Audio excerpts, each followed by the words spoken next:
Bismillahirrahmanirrahim. Assalamualaikum warahmatullahi wabarakatuh. Allahumma sholli ala Muhammad wa ala ali Muhammad. La haula wala quwata illa billah. Rabbi shrah li sadri wa yassir li amri wahlul 'uqdatam min lisani yafqahu qawli. Amma ba'du. Alhamdulillahirabbil alamin. Pada pagi hari ini menjelang siang kita bisa kembali bertemu di perkuliahan pendidikan kewarganegaraan.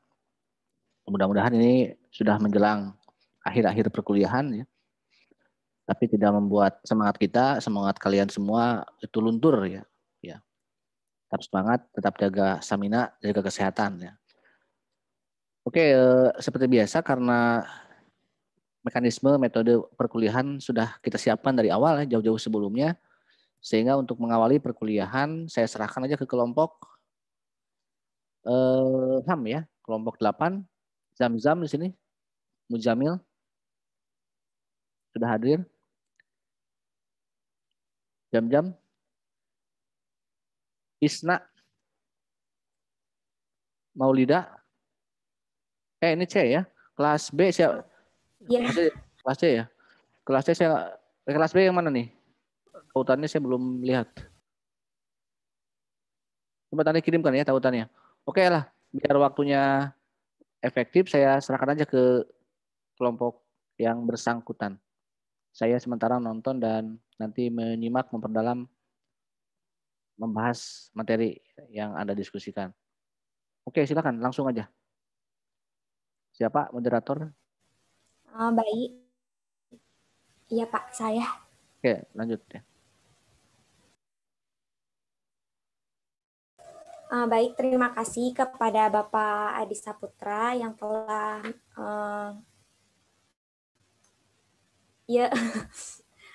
untuk memulai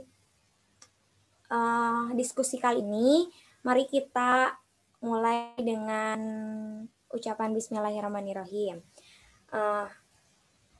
Di sini kami dari kelompok 8 membahas tentang materi hak asasi manusia. Di mana di kolom komentar chat sudah ada 4 orang yang bertanya, dan untuk teman-teman yang belum bertanya boleh tulis pertanyaannya di kolom chat Zoom ya. Untuk mengefisienkan waktunya, pertanyaan pertama yaitu dari Ninda yang akan dijawab oleh Saudara Ainaya. Kepada Ainaya, dipersilahkan. Izin menjawab pertanyaan dari Ninda Nurfajrianti. Pertanyaannya, bagaimana pendapat kelompok 8 mengenai akibat yang akan terjadi jika pelanggaran hak asasi manusia tidak segera ditangani? Jika hak asasi manusia tidak cepat ditangani dalam suatu kasus tersebut, maka akan berdampak pada korban seperti menimbulkan kesan traumatis. Lalu, tidak akan terwujudnya suatu keadilan di negara. Lalu, bebasnya perlakuan yang melanggar hukum dan membuat masyarakat terhadap yang melanggar aturan dan membuat geram masyarakat terhadap yang melanggar aturan tersebut. Dan yang melakukan pelanggaran tidak akan mempunyai efek jera. Sekian dan terima kasih.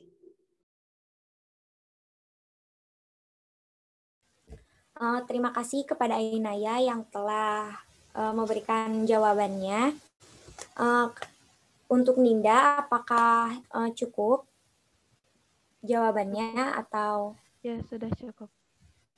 Terima kasih Ninda. Untuk yang lainnya, jika ingin berpendapat atau menambahkan bisa langsung open mic aja ya. Selanjutnya, untuk pertanyaan selanjutnya yaitu dari Saudara Rista. Rista bertanya dan akan dijawab oleh Saudara Jahra. Kepada Jahra dipersilahkan. Terima kasih kepada moderator. Di sini pertanyaannya, bagaimana cara penyelesaian sejarah HAM pada masa Magna Carta tahun 1215? Magna Carta sendiri adalah piagam yang dikeluarkan di Inggris pada tanggal 15 Juni tahun 1215 yang membatasi monarki Inggris sejak masa Raja John dari kekuasaan absolut. Magna Carta ini sendiri adalah hasil dari perselisihan antara Paus, Raja John, dan baronnya atas hak-hak raja. Magna Carta mengharuskan raja untuk membatalkan beberapa hak dan menghargai beberapa prosedur legal. Dan untuk menerima bahwa keinginan raja dapat dibatasi oleh hukum. Magna Carta juga merupakan langkah pertama dalam proses sejarah yang menuju ke pembuatan hukum yang konstitusional. Isi Magna Carta sendiri yang pertama, raja beserta keturunannya berjanji akan menghormati kemerdekaan, hak, dan kebebasan gereja Inggris. Yang kedua, raja berjanji kepada penduduk kerajaan yang bebas untuk memberikan hak-hak. Yang ketiga, para petugas keamanan dan pemungut pajak akan menghormati hak-hak penduduk. Yang keempat, polisi atau jaksa tidak dapat menuntut seorang tanpa bukti dan saksi yang sah. Yang kelima, seseorang yang bukan budak tidak akan ditahan, ditangkap, dinyatakan bersalah tanpa perlindungan negara dan tanpa alasan hukum sebagai dasar tindakannya. Yang keenam, apabila seseorang tanpa perlindungan hukum sudah terlanjur ditahan, raja berjanji akan mengoreksi kesalahannya. Yang ketujuh, kekuasaan raja harus dibatasi. Yang kedelapan, hak asasi manusia lebih penting daripada kedaulatan, kekuasaan, politik, dan hukum. Magna Carta ini sendiri dianggap sebagai lambang perjuangan hak-hak asasi manusia dan dianggap sebagai tonggak perjuangan lahirnya hak asasi manusia. Sekian, terima kasih. Terima kasih Zahra yang telah memberikan jawabannya. Untuk Krista, apakah sudah bisa diterima atau bagaimana, Krista? Sudah cukup, terima kasih. Ya, sama-sama. Kita lanjutkan ke pertanyaan yang ketiga, yaitu dari Ananda Sena, yang akan dijawab oleh Adewita. Pada Adewita, dipersilahkan. Izin menjawab dari pertanyaan Ananda Sena. Pertanyaannya, bagaimana pandangan kelompok 8 terhadap perkembangan HAM di Indonesia sekarang, melihat masih banyaknya kasus besar pelanggaran HAM yang masih belum bisa dituntaskan dan bahkan terlupakan. Menurut kelompok 8, banyaknya peraturan yang tidak diimbangi dengan penguatan kebijakan pelindungan HAM dan sosial, lemahnya kemampuan institusi negara dalam hal penghormatan, perlindungan, dan pemenuhan HAM, rendahnya kepatuhan hukum dan budaya aparat dalam penghormatan dan perlindungan HAM, serta minimnya pemahaman aparat negara pada pendekatan dan prinsip hak asasi manusia.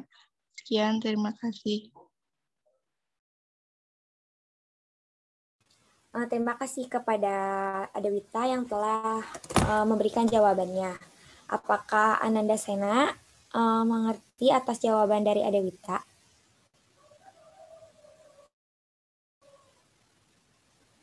Ya, terima kasih. Jika teman-teman ada yang ingin menambahkan untuk pertanyaan-pertanyaan yang tadi, boleh langsung open mic ya. Dan kita lanjutkan kepada pertanyaan yang terakhir, yaitu dari Rizky. Sebelum itu, kepada teman-teman yang mau bertanya, boleh di kolom komentar, karena ini sudah memasuki pertanyaan yang terakhir di kolom chat YouTube. Kepada Gilang yang akan menjawab pertanyaan dari Rizky, dipersilahkan. Baik, terima kasih saudara moderator. Di sini saya akan menjawab pertanyaan dari saudara Rizky yang bertanya, menurut kelompok Anda bagaimana kebebasan berpendapat di Indonesia saat ini, terutama setelah adanya Undang-Undang ITE? Terima kasih. Pasal 28 ayat 2 dan pasal 45 Undang-Undang Informasi dan Transaksi Elektronik atau Undang-Undang ITE menekankan pada kebebasan berpendapat dan mengeluarkan informasi tersebut tidaklah boleh dikeluarkan untuk menyebarkan kebencian. Jadi menurut pendapat kelompok kami, untuk mengeluarkan pendapat atau mengutarakan pendapat sih boleh-boleh saja. Cuman jangan sampai menyebarkan kebencian. Segitu aja dari pendapat dari kelompok kami. Sekian, terima kasih.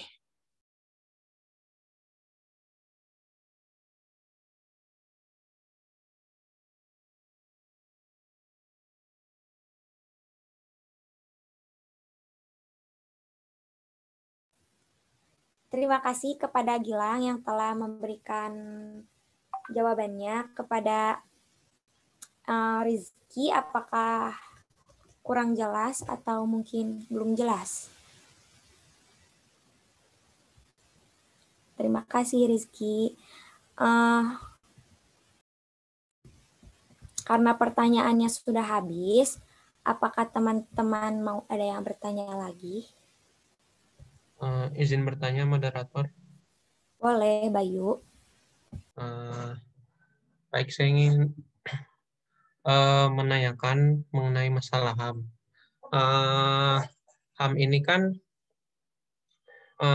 dijamin oleh pemerintah kepada warga-warganya. Tetapi ada kalanya itu pemerintah juga melanggar hak asasi manusia. Kita ambil sebagai contoh itu kasus Munir kan. Pemerintah melakukan kayak meracun gitulah sampai meninggal. Kemudian dan itu disoroti oleh dunia internasional.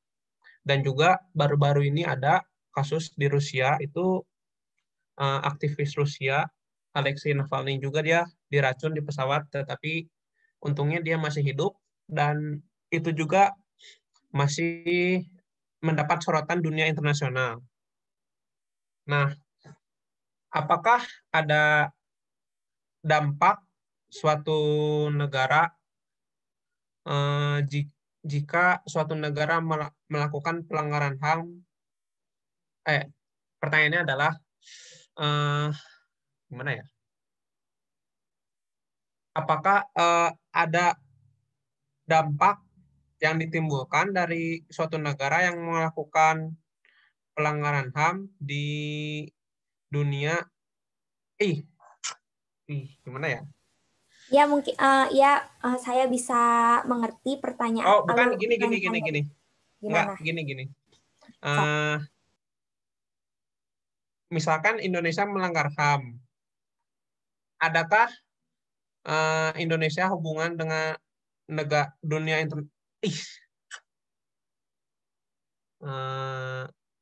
sebentar dulu. Mohon maaf. Ya, sok mangga Bayu. Yang lainnya boleh cari itu untuk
Moderator izin melanjutkan yang tadi. Mohon maaf atas. Iya, Mangga. Ya, tadi. Oh, jadi pertanyaannya gini. Jika suatu negara melakukan pelanggaran HAM, akankah mempengaruhi hubungan internasionalnya dengan negara lain? Yang seperti yang saya tahu itu, Indonesia kan Menteri Pertahanannya itu Pak Prabowo itu ingin membeli alutsista dari negara AS, tetapi ditolak karena alasannya itu masih ada kasus HAM yang di masa lalu yang belum diselesaikan. Nah, saya ingin tahu apakah ada hal-hal lain yang bisa yang mempengaruhi hubungan internasional suatu negara yang melakukan pelanggaran HAM dengan negara lain, gitu saja. Terima kasih. Ya, terima kasih kepada Bayu yang telah memberikan pertanyaannya. Namun sebelum kami jawab, kami meminta sedikit waktu untuk berdiskusi untuk menjawab pertanyaannya.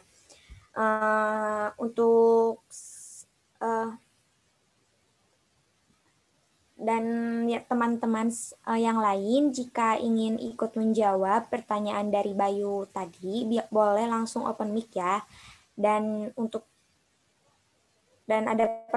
jika ada pertanyaan yang lain, boleh di kolom chat ya. Terima kasih.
Maulana.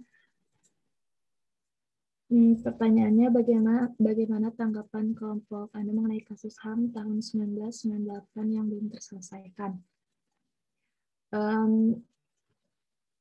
Ini kasus yang udah sekitar lebih dari 20 tahun tapi tidak selesai-selesai juga.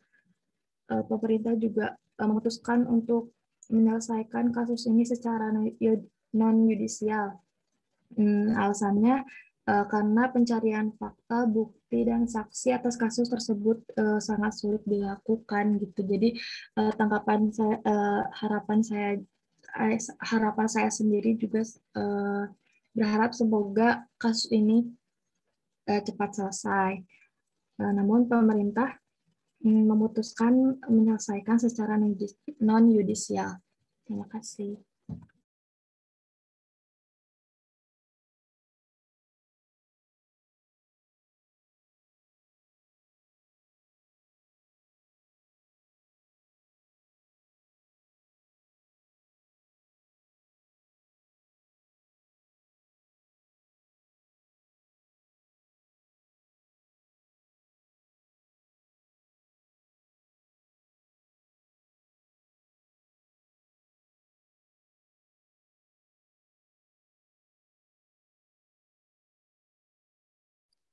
Coba untuk kasus yang tadi yang tentang hubungan dengan negara lain ya, coba sudah ada pikiran, sudah ada pendapat atau bahan?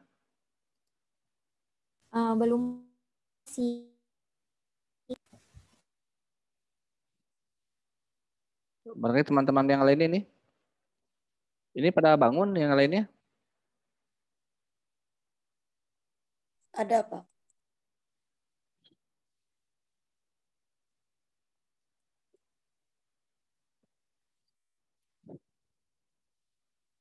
Jadi HAM ini kan ada yang konsep internasional ya, ada yang berlaku hukum internasional dan juga berlaku hukum nasional ya. HAM yang diurus diatur oleh suatu negara. Ada juga yang oleh pengadilan HAM internasional. Yang tentunya pasti akan ada persepsi mengenai hak setiap negara untuk melakukan upaya penegakan HAM ya, baik di negaranya maupun yang berhubungan dengan kesadaran internasional kan. Jika melihat sebuah kejahatan dalam sebuah negara dianggap pelanggaran HAM, tentunya negara tersebut juga akan memiliki pandangan tersendiri misalnya ya terhadap negara yang bersangkutan, baik kepada negara secara institusional maupun secara individu pada tokoh-tokoh di sebuah negara yang dianggap sebagai pelanggar HAM, gitu kan? Seperti dilarang untuk berkunjung ke negara tersebut. Itu kan masalah kedaulatan setiap negara sendiri ya, negara yang bersangkutan maksud saya itu. Untuk menerima atau menolak kunjungan dari tokoh yang dianggap pelanggar HAM, yang dicap sebagai pelanggar HAM. Karena ini konsepsi yang berlaku secara universal ya HAM itu. Dalam beberapa kasus ya. Indonesia kan pernah melakukan upaya penjajahan terhadap Timor Leste misalnya kan, terhadap Papua juga, gitu kan. Jadi ketika ada sebuah perlakuan dari negara terhadap warga negaranya, terhadap suatu wilayah, maka dunia internasional pun akan menyoroti hal itu. Jadi itu kan kesadaran kemanusiaan. Ya. Itu yang harus Anda pahami mengenai konsep HAM dari sisi yang universal ya. Dan nanti ada juga penegakan hukum yang harusnya HAM yang menjadi fokus suatu negara. Oke silakan, barangkali kelompok 8 sudah ada pikiran, sudah ada apa yang mau dinyatakan dari pertanyaan Bayu ya ini.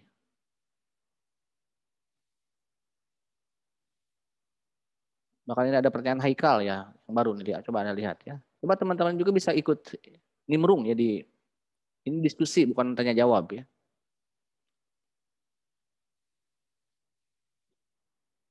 Kita adu wacana aja, adu argumentasi, adu gagasan ya, adu pikiran. Tidak serta-merta Anda bagus punya bahan ya, punya referensi, itu lebih bagus. Tapi kalaupun Anda punya pandangan sendiri ya, minimal Anda kan punya keberanian dalam menyatakan pendapat.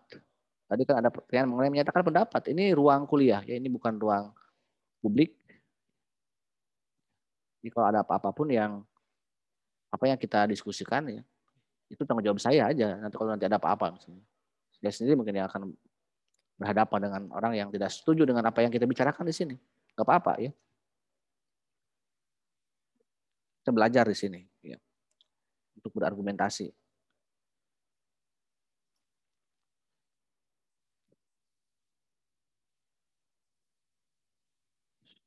Ada?